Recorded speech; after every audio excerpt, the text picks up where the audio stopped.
मला वाटतं आज या ठिकाणी महापालिका आयुक्त आणि त्यांचे सर्व अधिकारी आज ठाणे शहरातल्या सर्वात महत्त्वाची म्हणजे घोडबंदरचा जो सर्व्हिस रोड आहे आणि वाहतूक कोंडी या विषयावरती या ठिकाणी आम्ही भेटायला आलो होतो। त्यामध्ये वेगवेगळे विषय आहेत, मग ते घनकचरा व्यवस्थापन असेल, तुमची स्मशानभूमी असेल, त्यानंतर ठाणे शहरामध्ये असलेली जी काही बिकट अवस्था आहे पाण्याची ते असेल, पाणी पुरवठा असेल, त्याचबरोबर जे डम्पिंग ग्राउंड आहेत त्या डम्पिंग ग्राउंडच्या संदर्भात जी काय गेले कित्येक वर्षापासून करोडो रुपये खर्च आपण केलेले आहेत, परंतु आजही कशा अवस्थेमध्ये आहे। त्यानंतर ठाणे हे तलावांचं शहर आहे, परंतु या तलावामध्ये ठाणे महापालिकेच्या जवळ असलेल्या सिद्धेश्वर तलाव इथली अवस्था एवढी वाईट आहे की त्या ठिकाणी पाणीच दिसत नाही, संपूर्ण कचऱ्याने भरलेला तो तलाव आहे ऐतिहासिक असा। त्यानंतर मासुंदा तलाव, शिवाजी मैदान, त्यानंतर इतर काही विषय जे आहेत, जे आज फ्लायओव्हर जे बनलेले आहेत त्या फ्लायओव्हरच्या खाली अनैतिक जे धंदे चालू आहेत, त्याचबरोबर BSUPच्या योजनेअंतर्गत जी काय पर्यायी घरा दिलेल्या आहेत त्या ठिकाणी त्या घरांचा वापर गैर पद्धतीने चालू आहेत। कित्येक ठिकाणी अनधिकृत बांधकाम या ठिकाणी चालू आहेत महापालिकेच्या नावावरती। असे भरपूर विषय आहेत, या संदर्भामध्ये आयुक्तांचं लक्ष त्या ठिकाणी वेधलं होतं। सर्वात महत्त्वाची म्हणजे आज तुम्ही बघितलं असेल ठाणे शहरातला सर्वात ज्वलंत विषय म्हणजे वाहतूक कोंडी। आज तुम्ही बघितलं असेल घोडबंदर येथून जर समजा आपल्याला इकडे यायचं असेल, आज तुम्ही बघितलं असेल नवीन जुनं ठाणं आणि नवीन ठाणं, म्हणजे तुम्ही जर माजिवडा नाक्यापासून जर घोडबंदरला लास्ट गायमुखपर्यंत तुम्ही जर गेलात तर हे नवीन ठाणं आहे। आणि या नवीन ठाण्याची तुम्ही जर लोकसंख्या लक्षात घेतली असता जवळजवळ 10 लाखाच्या वरती त्या ठिकाणी ही लोकसंख्या आहे। आणि त्या ठिकाणी आपल्याला ज्या काही सुविधा देण्याच्या माध्यमातून असेल, आज तिथे कित्येक ठिकाणी टँकरने पाणी पुरवठा केला जातो आणि त्या सोसायटीतल्या सर्व सदस्यांना त्या ठिकाणी पाणीपट्टी भरत असताना सुद्धा किंवा इतर जे महापालिकेचे जे टॅक्स आहेत ते भरत असताना सुद्धा त्या ठिकाणी मग ते वेगवेगळ्या कराच्या माध्यमातून ते त्या ठिकाणी भरले जातात, परंतु त्यांना सुविधा व्यवस्थित मिळत नाहीत। आणि जी अवस्था आज ठाणे शहराची झालेली आहे, की त्या दिवशीच एक बातमी आली होती, मला वाटतं लोकमतला 4,500 करोड रुपये या मला वाटतं माननीय मुख्यमंत्र्यांनी या ठाणे शहरासाठी आणले होते, परंतु आज त्या जवळजवळ 25 कोटीच ठाण्यामध्ये त्यासाठी आले। बाकीचे पेपर कागदावरतीच मला वाटतं ते आकडेवारी आहे। आणि असं असताना ठाण्यातले कित्येक प्रोजेक्ट या ठिकाणी अर्धवट अवस्थेमध्ये आहे। आज तुम्ही बघितले गडकरी रंगायतांचं काम आहे, धीम्या गतीने चालू आहे। कित्येक ठिकाणची कामं जी आहेत ते अर्धवट अशा अवस्थेत पडलेली आहेत। आज तुम्ही जर बघितलं असेल या ठाणे शहराचा जी वाहतूक कोंडीवरती पर्यायी व्यवस्था म्हणजे जर करायची असेल तर मला वाटतं त्या ठिकाणी जो साकेतवरनं गायमुखला जो कोस्टल रोड त्या ठिकाणी तयार होणार होता, तुम्हाला माहिती असेल 10 वर्ष खासदार असताना याचा पाठपुरावा करून त्याला मला वाटतं पर्रीकर साहेबांनी 1.9 किलोमीटरची एअरफोर्सची जी बाउंड्री होती त्या ठिकाणी गेली 15 वर्षापासून आपण प्रयत्न करत होतो, परंतु तो रस्ता मला वाटतं आपल्याला परवानगी NOC देत नव्हतं एअरफोर्स, आणि त्याला सुद्धा आपल्याला परवानगी मिळाली। आता बाकीच्या गोष्टी परवानगी मिळून मला वाटतं त्याची काहीतरी इन्क्वायरी लावलेली आहे त्या संदर्भामध्ये, की ही जी कॉस्ट वाढली असल्या कारणाने ती जी काही कॉस्ट होती ती डबल टिबल झाल्यामुळे ते परत एकदा त्याला स्क्रुटनी लावलेले आहे शासनाने। ठीक आहे, ह्या सर्व गोष्टी होत असतात, परंतु आज तुम्ही बघितलं असेल घोडबंदर रस्त्यावरती तुम्ही जर बघितलं मेट्रोची दोन्ही साईडनी लाईन येते आणि त्यात सर्व्हिस रोड 1996 साली महानगरपालिकेने जेव्हा डेव्हलपमेंट प्लॅन सँक्शन केला त्यावेळेला हे सर्व्हिस रोड अस्तित्वात येण्याची सुरुवात झाली। आणि मला वाटतं फॉरेस्टच्या 2-3 ठिकाणी जागा जे डी मार्ट आहे, नंतर महापालिकेचं आपलं हिरानंदानीच्या इकडे राईट मारते वेळी लेफ्टला जी फॉरेस्टची लँड आहे, तसंच गायमुखच्या इकडे सुद्धा एक लँड आहे. असे फॉरेस्टच्या 3 ठिकाणी लँडच्या संदर्भामध्ये आपण त्याचा पाठपुरावा करत होतो आणि ते सुद्धा जागा मला वाटतं काही प्रमाणामध्ये मिळालेल्या आहेत. आणि ते करत असताना आज तुम्ही बघितलं असेल सर्व्हिस रोड बंद करण्याच्या सूचना त्या ठिकाणी दिल्या गेलेल्या आहेत MMRDला. आणि जर हा सर्व्हिस रोड बंद झाला ते जवळजवळ 10 ते 12 लाख लोक जे घोडबंदर परिसरात आजूबाजूला राहतात त्यांना पर्यायी जागा काय, कारण दोन्ही साईडने मेट्रोचा पिलर्स त्या ठिकाणी येत आहेत. आणि असं असताना घोडबंदर वासियांचे जे काय हाल होतील, आजही घोडबंदरला वरनं जर इकडे यायचं असेल तर जवळजवळ 1.25 तास साहेब या ठाणे शहरामध्ये यायला लागतात. आणि आज ठाणे शहराच्या वाहतुकीचा परिणाम तुम्ही जर बघितलं तर घोडबंदर असेल, स्टेशन रोड असेल, गोखले रोड असेल किंवा नौपाडा परिसर असेल किंवा वर्तकनगर असेल, या सर्व ठिकाणी वाहतूक कोंडीचा परिणाम या शहरावरती होत असतो. आणि म्हणून या संदर्भामध्ये कुठल्याही परिस्थितीमध्ये हा सर्व्हिस रोड त्या ठिकाणी जो आहे तो राहावा. त्या ठिकाणी असलेल्या ज्या काही पाण्याच्या लाईन्स ज्या गटारामधून टाकलेल्या आहेत त्या ठिकाणी काढून त्याची सुद्धा डक्टद्वारे त्या हे बंदिस्त करावेत, जेणेकरून त्यावेळेला प्रत्येक वेळेला ते रस्ते खणले जाणार नाहीत. या दृष्टिकोनातून आम्ही आयुक्तांना विनंती केलेली आहे. नरेश मणेरा मला वाटतं सातत्याने त्याचा पाठपुरावा गेली 6 महिन्यापासून करतायत, 2 वर्षापासून करतायत, परंतु आजही त्या कुठल्या याला हे नाही. परंतु आयुक्तांनी आम्हाला सांगितलं की या संदर्भामध्ये आम्ही तुम्हाला विश्वासात घेऊन या संदर्भामध्ये, आता त्यांना आम्ही सांगितलेलं आहे घोडबंदरवरचे संबंध लोक त्या ठिकाणी रस्त्यावर होऊन हे या महापालिकेवरती मोर्चा आणतील असे या दृष्टिकोनातून त्यांना सांगितलेलं आहे. परंतु ती वेळ येणार नाही असं आयुक्तांनी आम्हाला सांगितलेलं आहे. त्याचबरोबर जी काही अनधिकृत बांधकामं या ठिकाणी चालू आहेत प्रत्येक प्रभागामध्ये, त्या संदर्भामध्ये सुद्धा त्यांना निवेदन दिलेलं आहे.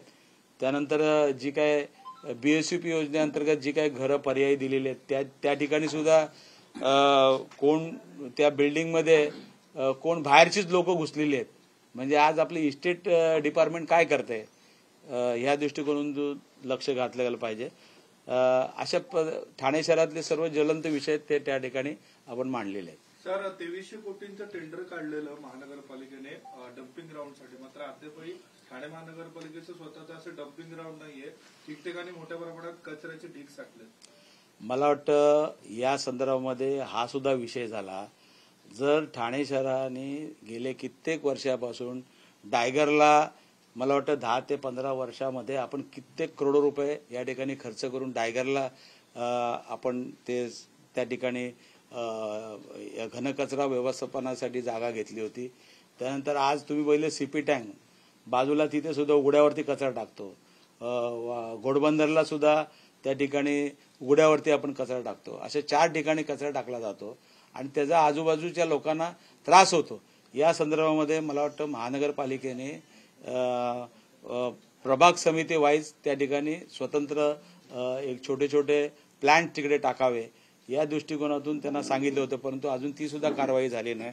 या संदर्भामध्ये आयुक्तांनी आम्हाला सांगितलंय की या बाबतीमध्ये आम्ही या सर्व गोष्टीची गंभीर दखल घेतो म्हणून. आणि त्या संदर्भामध्ये आम्ही त्यांना सांगितलंय की अजून तुमचं डम्पिंग ग्राउंड नाहीये आणि अशा अवस्थेमध्ये तुम्ही जर हे 2300 कोटी रुपये ह्यासाठी जर काढणार असाल तर मला वाटतं या संदर्भात चुकीचे निर्णय घेऊ नका. जेणेकरून आज तुम्ही बघितलं असेल जे परिवहनच्या जे काही अवस्था आज आमची झालेली आहे, परिवहन आज कित्येक कर्मचाऱ्यांना त्यांचे जे काही जुने देणी आहेत ती दिलेली नाहीत, कित्येक कॉन्ट्रॅक्टरची बिले दिलेली नाहीत आणि कित्येक ठिकाणी कामं अर्धवट अवस्थेत आहेत. ही संबंध गंभीर बाब त्यांच्या लक्षात आणून दिलेली आहे. त्याचबरोबर दिव्यांगांचे सुद्धा काही प्रमाणामध्ये पैसे त्या ठिकाणी दिलेले नाहीत, ते सुद्धा त्यांना आम्ही सांगितलं की ते सुद्धा देणी त्यांची द्यावीत. अशा पद्धतीने मला वाटतं वेगवेगळ्या समस्या आम्ही या ठिकाणी मांडलेल्या आहेत. 50 MLD पाणी कमी पडतंय त्यासाठी काय बोलले? त्यासाठी स्वतःचं धरण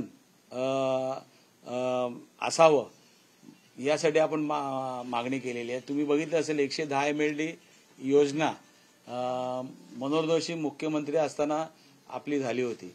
त्यानंतर मला वाटतं वेगवेगळी स्वप्न आपण दाखवत गेलो. काळू झालं, शाही झालं, अजून कुठलं ते हे झालं, आज सूर्या झाला, या सर्व या ठिकाणचे अजूनही कुठे सर्व कागदावरतीच आहेत.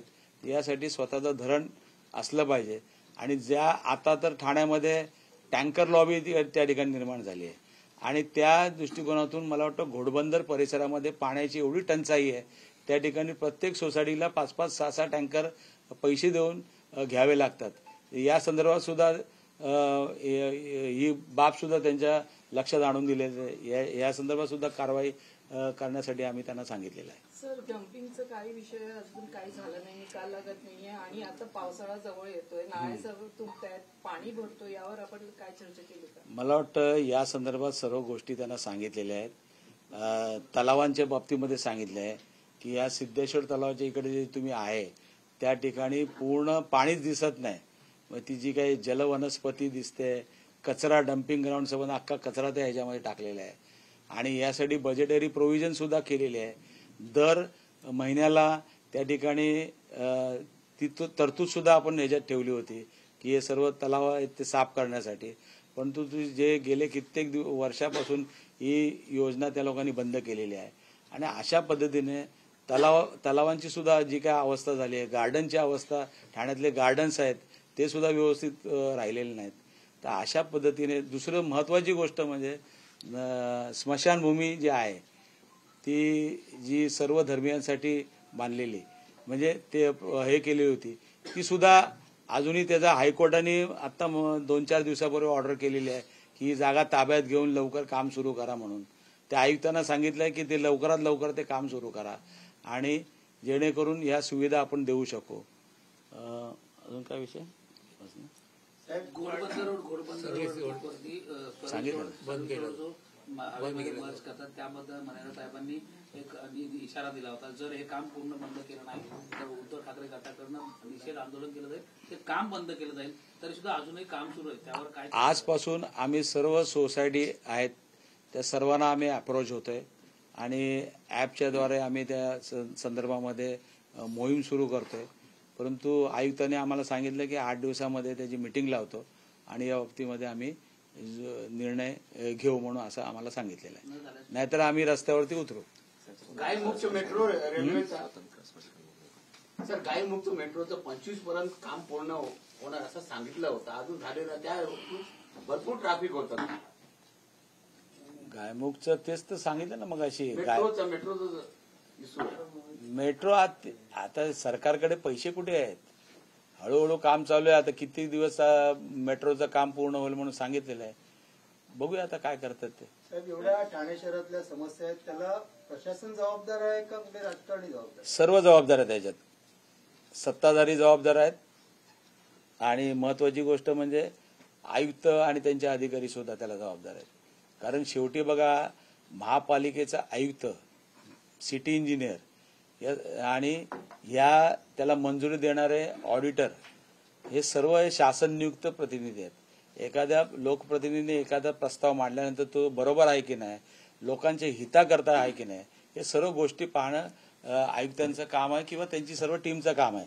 परंतु असे चुकीचे तुगलकी निर्णय जे घेतले जातात ज्याचा लोकांच्या ह्याच्यावरती परिणाम होतो. आज वाहतूक कोंडी सर्वात मोठी समस्या जर या ठाण्याला लागलेली आहे ती वाहतूक कोंडीची आहे. कारण सर्व ठिकाणी मेट्रोची कामं चालू आहेत, कुठे फ्लायओव्हरचं काम चालू आहे किंवा काय आहे. तर अशा अवस्थेमध्ये आज नागरिकांना जो त्रास या ठिकाणी होतो. परवा मला वाटतं घोडबंदरला एक रिक्षावाला त्या ह्याच्यात खड्ड्यात पडून मला वाटतं मृत्युमुखी झाला. अशा पद्धतीने कित्येक ऍक्सिडेंट त्या ठिकाणी होत आहेत. त्यामुळे ही गंभीर बाब प्रशासनाच्या निदर्शनात आणलेली आहे. ठाणे शहराशी निगडीत 4 आमदार आहेत, त्यातला एक अपवाद वगळला विरोधक आहे, तीनही सत्ताधारी पक्षात आहेत आणि मागील 2.5 वर्षात तर मुख्यमंत्रीपद ठाण्याकडे होतं, तरीही एवढ्या समस्या आहेत, याकडे कसं बघता? मला वाटतं सत्ताधारी पक्ष फक्त इकडचे तिकडचे फोडणं, याला फोड त्याला फोड एवढंच काम त्यांच्याकडे चालू आहे. दुसरं त्यांना ठाण्यामध्ये काय चालू आहे ते सुद्धा माहीत नाही. आता 6 महिन्यापासून जर नरेश मनेरा सारखे लोकप्रतिनिधी या ठिकाणी त्यांच्या संबंध घोडबंदर परिसरामध्ये, इथे आमचे आयुक्त सुद्धा राहतात, ठाणे महापालिकेचे अधिकारी पण राहतात आणि असं असताना या घोडबंदर रस्त्यावरती बिचारे कित्येक नागरिक जे नवीन ठाणं जे आम्ही बसवलंय, आज त्या नवीन ठाण्यात ते टॅक्सपेअर जे आहेत त्यांना आपण काय सुविधा देतो? पाणी मुबलक नाहीत, रस्त्याच्या सुविधा नाही, ट्रॅफिक जाम आहे, कचऱ्याची समस्या आहे, अशा सर्व समस्या आहेत. मग हे कसली कामं करतायत? 2.5 वर्षामध्ये 4,500 करोड रुपये या शासनाच्या माध्यमातून आणले. कुठे गेले पैसे? काय चाललंय? कळलं की नाही? फक्त या कार्यकर्त्याला त्रास दे, या कार्यकर्त्यावर केस टाक, तेवढंच चालू आहे. बाकी काही नाही. त्यांना काय चालू आहे ठाण्यात ते सुद्धा माहित नाही. त्या सत्ताधाऱ्यांनी प्रशासनाला हाताशी धरून कुठेतरी ठाणे बदलतंय, सर्व स्वच्छता मोहीम. बरोबर आहे, ते म्हणतात ते बरोबर आहे. ठाणे बदलतंय. ठाणे बदलते म्हणजे काय? ठाण्याची अवस्था बकाल झालेलं होतं. पहिलं ठाणे स्वच्छ होतं, आज ठाणं बकाल होते. ते ठाणे बदलते असं त्यांचं म्हणणं आहे. सर, जिस तरीके से राज्य में विधानसभा के चुनाव के परिणाम घोषित हो चुके, मंत्रियों को खाते वाटप है, लेकिन पालक मंत्रियों के लिए अभी भी महायुति में नेताओं में नाराजगी साफ तौर पर नजर आ रही है. नेता जिस तरीके से बयान दे लगा, मेरे को ऐसा लगता है कि खाली इनको पालक मंत्री चाहिए, किसको मुख्यमंत्री चाहिए, किसको और कौन सा मंत्री चाहिए. इनके लिए इनका एक खाली काम चालू है. पब्लिक पूरा जो सुविधा देने का काम इस सत्ताधारी के माध्यम से होना चाहिए था, लेकिन वो नहीं हो रहा है. आज पब्लिक, आपने देखा होगा थाने में बहुत बड़ी समस्या है, पानी की समस्या है, ये जो ट्रैफिक जाम का समस्या है, यहाँ पे कचरा व्यवस्थापन का जो है उसकी समस्या है. सब मतलब थाने शहर एक समस्या का एक शहर हो गया है. तुम्ही नुकतंच म्हटलं फोडाफोडी करतायत सत्ताधारी, आता कुठेतरी आता ते काही निष्ठावंतावरही डोळा ठेवून आहेत. मला असं वाटतं की बघा, आज ज्या पद्धतीने हे चालू आहे, दुसरं काय सांगा ना मला. आपल्याकडे नेहमी दररोजच्या पेपरला बातमी आहे, हा फुटणार आहे, तो जाणार आहे, हा गेला, तो गेला, एवढ्याच बातम्या आपल्याकडे पेपरला असतात ना. विधायक बातम्या आहेत का बाबा ठाणे शहरासाठी हा प्रोजेक्ट आणला, ठाणे शहरासाठी हे काम केलं, ठाणे शहरासाठी ते काम केलं, असं विधायक गोष्टीसाठी असलं पाहिजे ना. तुमच्या पेपरला बातम्या काय येतात? इकडे अत्याचार झाला, तिकडे ते ह्याच्यावरती झाला, हा आरोपी मिळत नाही, हा इकडे ठाण्यात पकडला, तो मुंबईला गेला, एवढ्याच बातम्या असतात ना. अक्षय शिंदेच्या संदर्भामध्ये आता हायकोर्टाने सांगितलं, आम्ही बोलून काहीच फरक नाही पडला. शेवटी कोर्टाला सांगावं लागलं ना की हा फेक एन्काउंटर आहे. म्हणजे शेवटी कोणाला तरी वाचवण्याकरताच हा एन्काउंटर केला गेला ना. दिवसेंदिवस बांगलादेशीची संख्या वाढत चाललेली आहे. आरोपी सापडलाय सैफ अली खानचं. कसं बघतात? एकीकडे सत्ताधारी म्हणतात की विरोधक हे समर्थन करतात लव जिहादसाठी. मला असं वाटतं की जे सापडला तो बांगलादेशी ठाण्यातच सापडला ना. म्हणजे तुम्ही काय करत होतात? अजूनही तिथे जिथे सापडला त्याच्या बाजूला सुद्धा अजूनही लोक राहतात तिथे. तुम्ही तिकडे लक्ष द्यायला पाहिजे ना. तुमचं काम करता. आज पोलिसांना दोष देऊन उपयोग काय? जेवढे फुटलेले लोक आहेत त्यांना पदाधिकाऱ्यांपासून बॉडीगार्ड दिलेले आहेत. पोलीस रस्त्यावर पोलीस नाहीत, ट्रॅफिकसाठी पोलीस नाहीत. पोलिसांना दोष देण्यात काय अर्थ नाहीये. शेवटी हे सर्व यंत्रणा ही सर्व या लोकांना वाचवण्यासाठी चाललेले आहे. पुढे गाडी, मागे गाडी, हे गाडी, ते गाडी, असंच चालू आहे ना सर्व. पोलीस यंत्रणेचा वापर कुठे चालू आहे सांगा ना मला. आज ट्रॅफिकच्या साठी पोलीस पाहिजेत, पोलीस कमी आहेत. आज साध्या वेशामधले पोलीस, हे वॉर्डन काय म्हणतात त्याला, वॉर्डन ठेवलेले आहेत प्रायव्हेट. कोण ऐकतो त्यांना? त्यांनी शिटी वाजवली की परत ते गाडी घुसवतात ते लोक आणतात. मागे त्या दिवशी जेव्हा मी बोलल्यानंतर लगेच कल्याणमधून पोलीस आणले आणि 30-35 पोलीस आणून हे केलं. परत 8 दिवसांनी ते पोलीस परत गेले. आज बघा, पोलीस यंत्रणेवर एवढा ताण आहे. सर्व लोकप्रतिनिधींच्या सेवेसाठी तिथे दिलेले आहेत. एखादा मंत्री झाला त्याला कशाला पाहिजे पोलीस बंदोबस्त? आहे ना, शासकीय सर्व यंत्रणा असते त्याच्याबरोबर. 15-15, 20-20 पोलीस दिलेले आहेत. घरी भाजी आणणाऱ्या माणसाला पण दिलेत पोलीस. पीएला दिले पोलीस. इकडून तिकडे उडी मारली की लगेच पोलीस बंदोबस्त मिळतो. तर मला वाटतं 26 जानेवारी जवळ येते, त्याच्या अगोदर पालकमंत्र्यांचा काही ठिकाणचा तिढा सुटलाय. मात्र नाशिक असेल किंवा रायगड या ठिकाणी अजून धुसफूस सुरू आहे. उपमुख्यमंत्री एकनाथ शिंदे दरेगाव जाऊन बसले होते, तर दावोसमध्ये मुख्यमंत्री गेलेत. मात्र येणाऱ्या काळात आता रायगड आणि नाशिककडे लक्ष सर्वांचं पालक. मला असं वाटतं हे जनतेसाठी बसलेले नाहीत, हे मला काय मिळतंय त्यासाठी यांचं सर्व चालू आहे. जनतेसाठी कधी बसले का की जनतेचा हा प्रश्न आहे, ठाणे शहरामध्ये ही वाहतूक कोंडी आहे, तर आपल्याला इथल्या सर्व अधिकाऱ्यांना बोलवा, हे करा, यासाठी वेळ देत आहेत का? आज तिकडे दावोसला गेलेत, पण दावोसमध्ये कुठले करार झाले? इथल्या इंडियन लोकांचेच झाले ना, इथलेच उद्योजकांचे तुम्ही करार. तिकडे कशाला जायची गरज होती? ते करार तुम्हाला इथे पण झाले असते ना. त्यामुळे हे सर्व लोकांमध्ये धूळफेक करायचं काम चालू आहे. जनता बघते उघड्या डोळ्याने. शंभूराज देसाईनंतर आता पालकमंत्री एकनाथ शिंदे म्हटले, का वाटतं ठाण्याच्या परिस्थितीचा बदल होणार का पालकमंत्री? अहो आता त्या यांच्याकडे डेप्युटी सीएम यांच्याकडे मला वाटतं 2 चार्ज आहेत, एक मुंबई शहर आणि ठाण्यात. द्या ना एकाला, कोणाला तरी द्या प्रताप सरनाईकांना, ते पण सिनियर मोस्ट आहेत, त्यांना द्या ठाणं. नाही सुटणार त्यांच्या हातून. मुंबईला त्यांना द्या, कोणतरी दुसऱ्याला. अरे तुम्ही आहात ना, एक पद आहे तुमच्याकडे. एखादं काम करण्यासाठी पदच लागतं असं काही नाही ना. तुमची तेवढे काही ना लय लांब पडलं, खूप लांब पडलं, म्हणजे जिल्ह्याच्या बाहेर. अरे बाबा, हे सर्व मी आणि माझा, एबीपी माझा नाही, मी आणि माझं फक्तच बघायचं, बाकी दुसरं काही नाही. ओके.